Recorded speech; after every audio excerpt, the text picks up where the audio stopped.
Good evening and welcome to Adulting 101. Tonight we will be talking about savings and how you can boost your savings. So we are imagining our money smart future tonight with savings. Okay, let me switch my screen here. And see.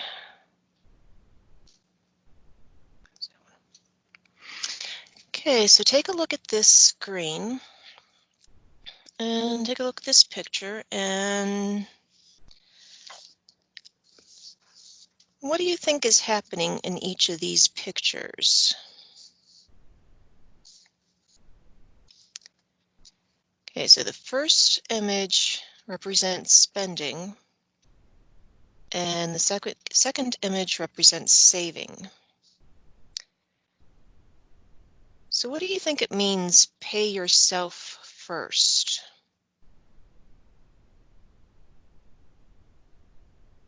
So paying yourself first is when you receive money, for example, a paycheck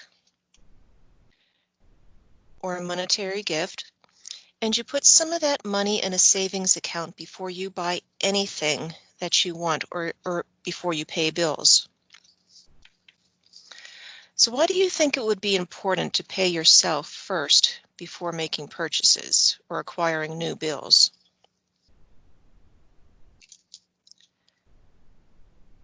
Or paying bills?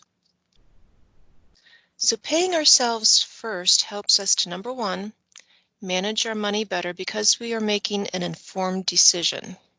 And two, it helps us to save for goals and things that we want. And three, we have extra money for emergencies or special events. So what do you think a rainy day fund means? A rainy day fund is special savings that you set aside in case of financial emergencies, like unexpected costs for car repairs or sudden medical expenses. Saving for an emergency minimizes the financial risk by ensuring you have that money on hand when unexpected expenses arise. So let's take a look at our handout.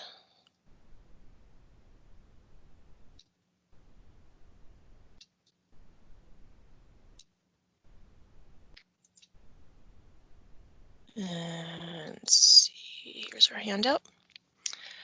Okay, what are different emergencies that can happen in life and how much might they cost? So brainstorm a list of possible emergencies and assess different cost implications, and then reflect on how a rainy day fund can help you. So for example, the emergency might be an illness which leads to hospitalization. And some of the unexpected costs might be an ambulance ride fee, hospital admittance fees, surgery fees. All these fees can add up. They can add up to thousands of dollars before you know it. So how might a rainy day fund help you?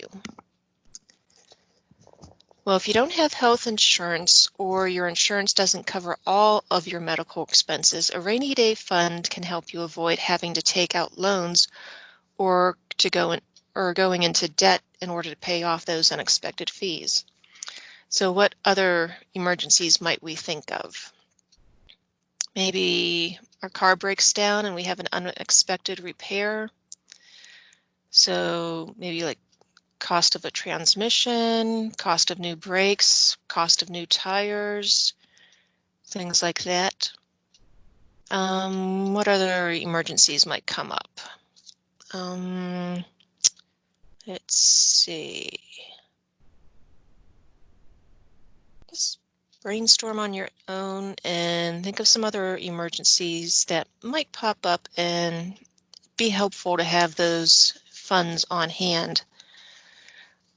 Maybe maybe your business or the place where you work has to shut down for a few months, and how are you going to live? So if you have that little bit of a cushion there, it'll help soften the blow when stuff like that happens. So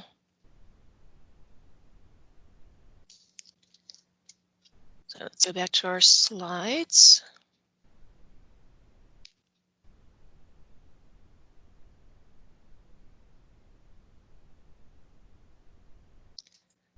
Okay, so how does money grow?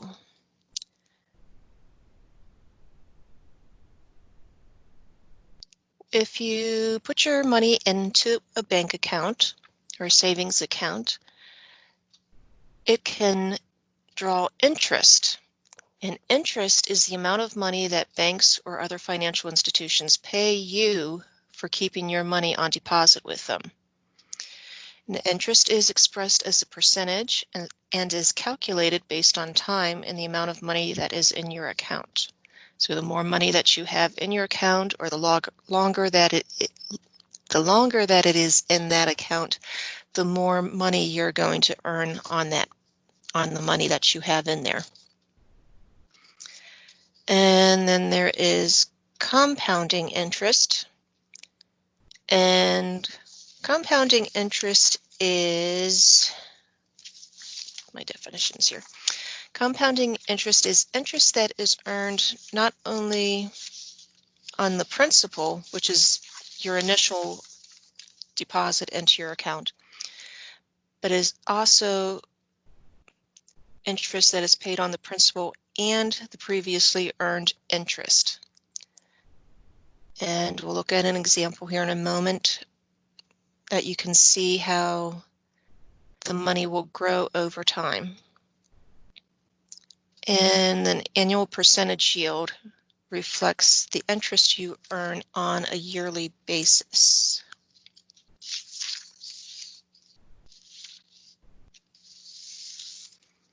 Okay, so compounding interest over time. So say you have $1,000, and in this example, they call it the mattress compounding, and that refers to people that save their money under their mattress. Probably a joke that younger people might not get, but older people realize what it means. That money is something that you just tuck away. You have it in your own possession.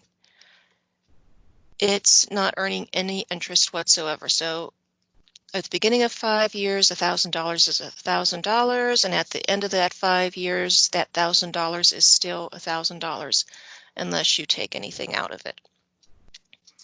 Now with compounding interest, you put your money in a bank and leave it there for 5 years. And over that 5 years, if you have a 1% annual compounding interest, that means is the first year, so we take $1,000 and we add 1%. At the end of 1 year, you'll have $1,010.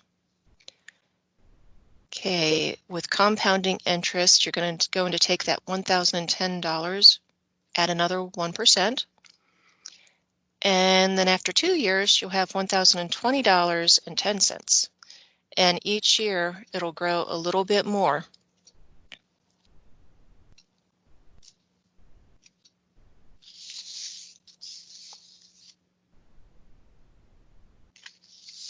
So there are different savings options that are available through most banks.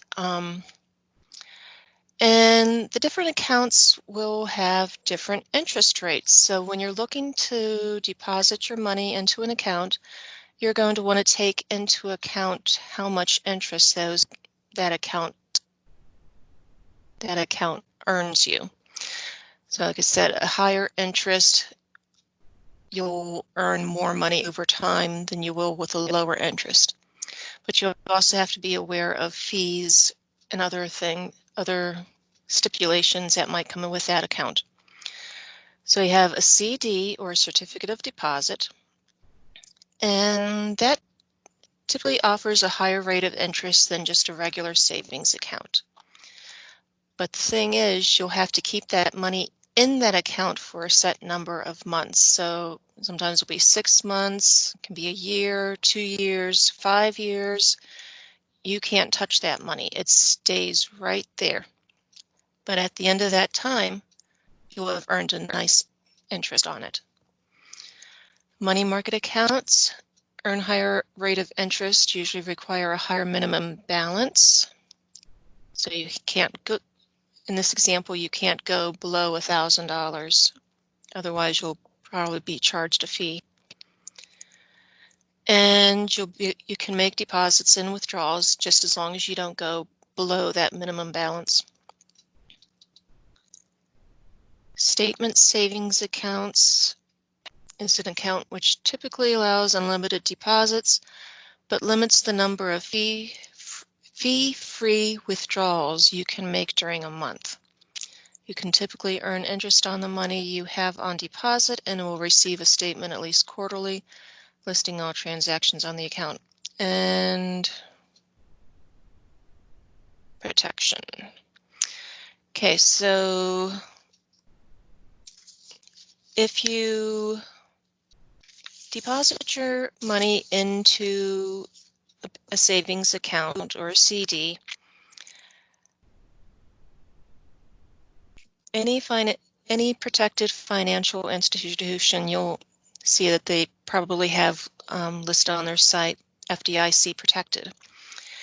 But FDIC insurance covers all deposit accounts, including checking and savings accounts, money market deposit accounts, and CDs.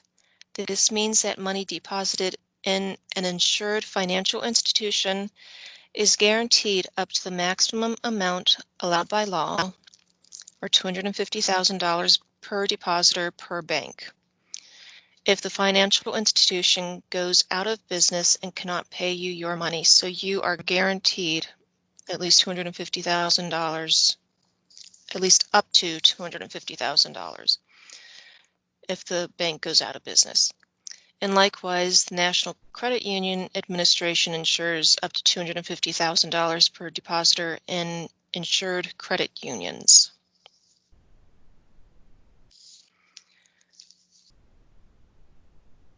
Okay, so I found a little video and I'll share that with you.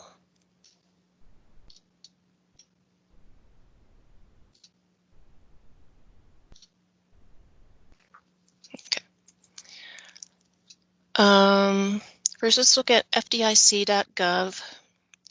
It has this article on simple ways to rev up your savings. So many people start out their careers, find themselves burdened with lots of debt, perhaps student loans, credit cards, and car loans, and very little savings for future needs. But here are some simple strategies for gradually building small savings or investments into larger sums. So they recommend to save for specific goals. So some goals that you may have to plan for large future expenses that you anticipate.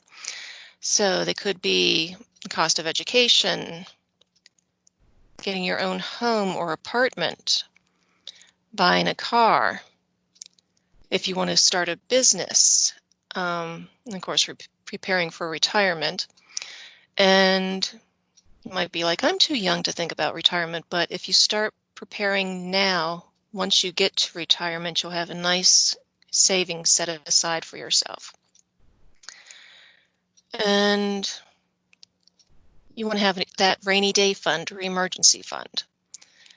And here they recommend that you would want in that emergency fund enough savings to last at least 6 months of living expenses.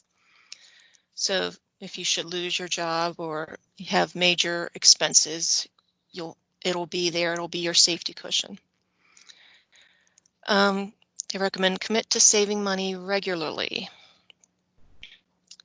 So even if you put a little bit aside every week or every paycheck into a savings account, over time, that little bit will grow.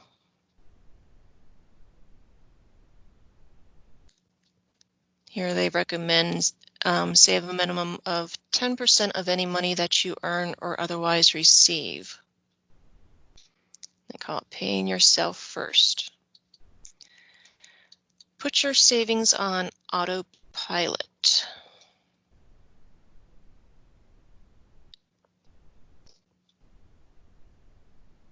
You can set up direct deposit part of your paycheck into a federally insured savings account. Make use of tax advantage retirement accounts and matching funds. So if the business that you work for offers something like a 401k retirement program, if they take money out of your paycheck and put it into that retirement program, that money that gets put into that 401k, you don't have to pay taxes on. So that's what they're referring to as a tax advantage retirement accounts. So anything that's taken out of your account before you get it, you don't have to pay taxes on it. And that helps you increase your retirement savings, plus it saves you a little bit of money now. And decide where to keep the money intended for certain purposes. So we had mentioned earlier that there are different types of savings accounts.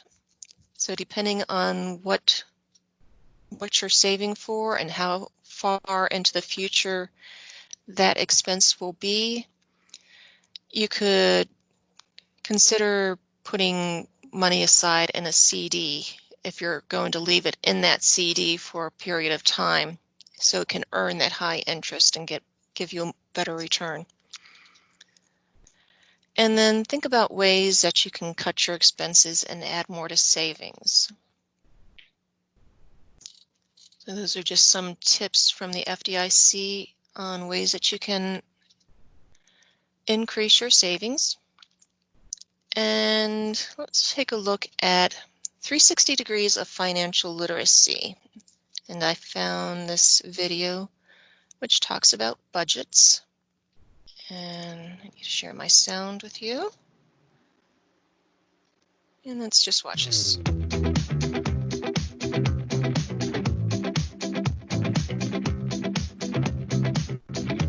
Even if you're just starting your first job or thinking about making a major purchase, it's good to have an understanding of savings and how to make your money work for you. Hi, I'm Kelly Long, a certified public accountant and personal financial specialist, and a member of the National CPA Financial Literacy Commission. A savings account is an account you open at a bank or online that pays you interest. In other words, it pays you money on the money you deposit. Want to go on a vacation or have a really old car that's probably going to need some repairs? A savings account allows you to set aside money for that and earn interest, and is an important part of creating a financially secure future.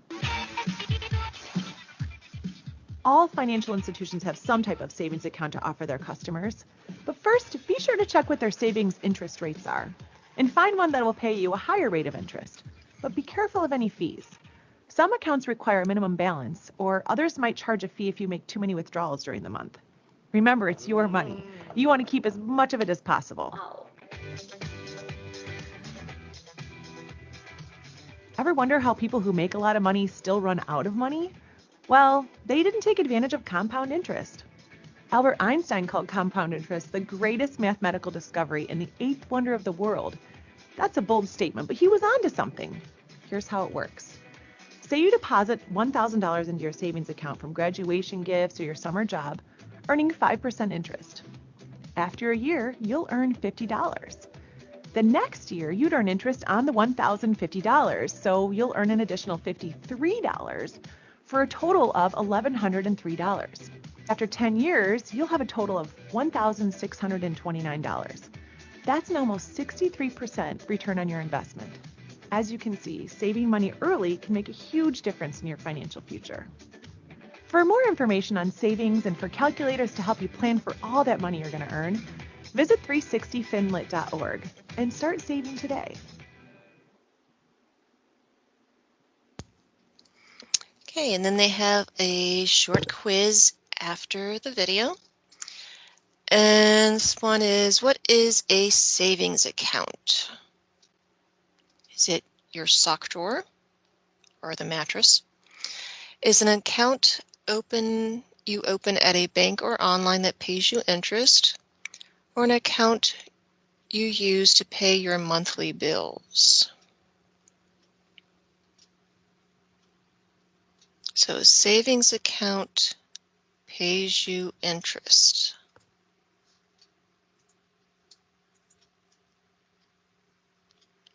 What type of savings account should you choose? An account with high interest rates and no monthly fees? An account that charges you $10 per month? An account that has zero interest rate. Which do you think would be a better account to invest in? I would go with the high interest rate and no fees.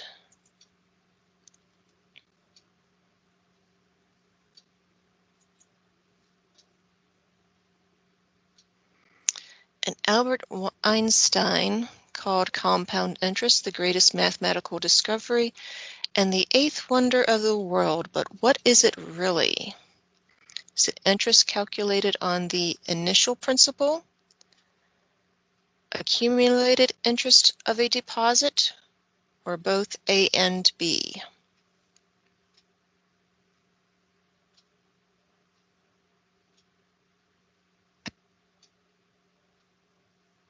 Okay, we said the initial principal is the amount that you put in there to begin with, or otherwise, in the example that we've seen, the $1,000. So is it the interest that's just taken on that $1,000? Or is it interest that's taken on that $1,000 plus interest over time? I'm going to go with that one. Yep, that's what it is.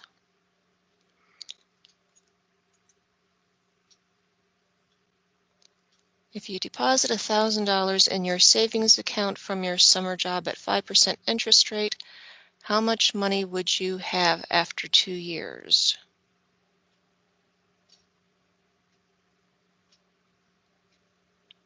Okay, she used that in her example. So the first year you would earn $50 interest, and the second year she showed that you would earn $53 interest. So that would be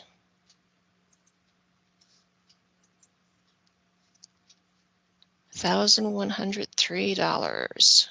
So in 2 years you earned $103 without even having to do anything with it.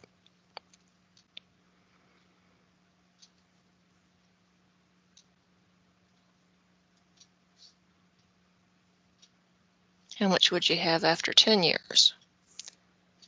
I think she said that. $629 over 5 years. Or over 10 years. And that's money you don't even have to do anything for, so that's making your money work for you.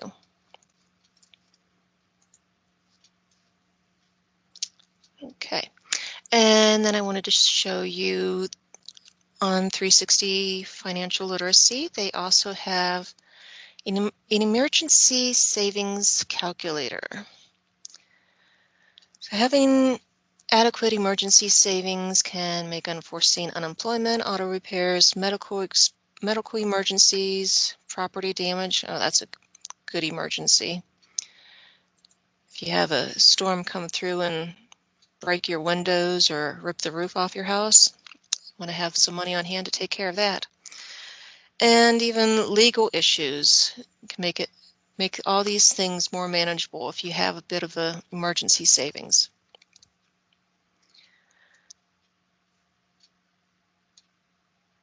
So you can focus more on your family rather than worrying about finding the money to handle the additional expenses.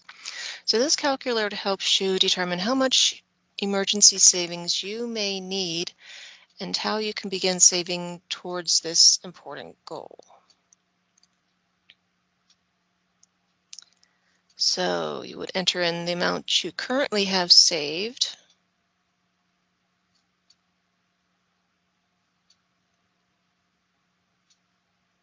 And this gives you $15,000 in living expenses. Okay, so you hit the down arrow, then you can enter in your monthly living expenses, how many months you've been employed, medical insurance deductibles, because there is a deductible with your health insurance, auto insurance deductibles, so that amount that you have to pay before your insurance will start paying for you. Emergency medical, emergency auto. Of course, you never know how much that is going to be. Taxes and return on savings.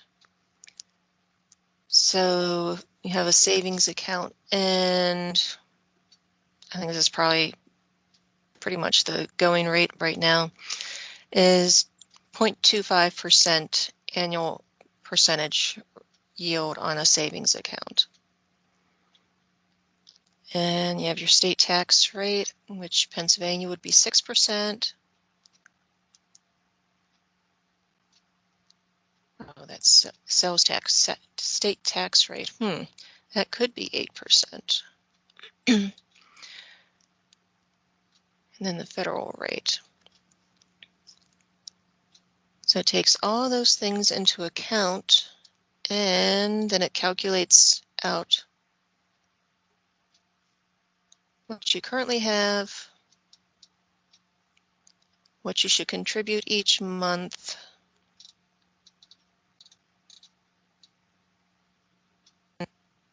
okay, so 2020 filing status and federal income rate. So married, or if you're single, and assuming this is probably how much money you're bringing in, and this would be what your tax rate would be.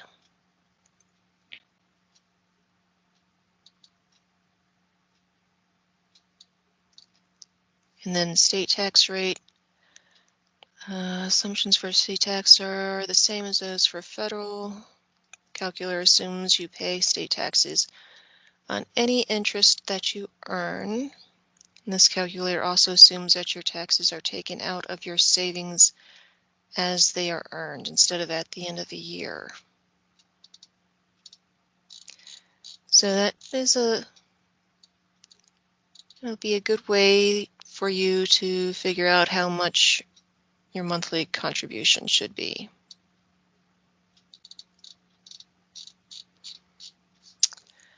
Okay, so I want you to think about how your personal decisions may influence your savings, such as setting aside a rainy day fund. What actions can you take to maximize your savings? And we talked about some of those in the FDIC news article that we looked at. And think about how you can spend less than what you earn. Actually, that should be your goal, is spending less than what you earn. That way you're able to add to your savings account and create saving habits. Okay, and I think that pretty much covers everything for tonight about savings. As I said, take a look at 360financialliteracy.org, and you can check out the videos. And if you do a search on saving, There's some articles on here that you can read too that'll help you saving for college. What is a 529 plan? Being prepared for an emergency, and so forth. So take some time and you can take a look at those articles and you can start putting money into that rainy day fund for yourself. That's it for tonight. Good night.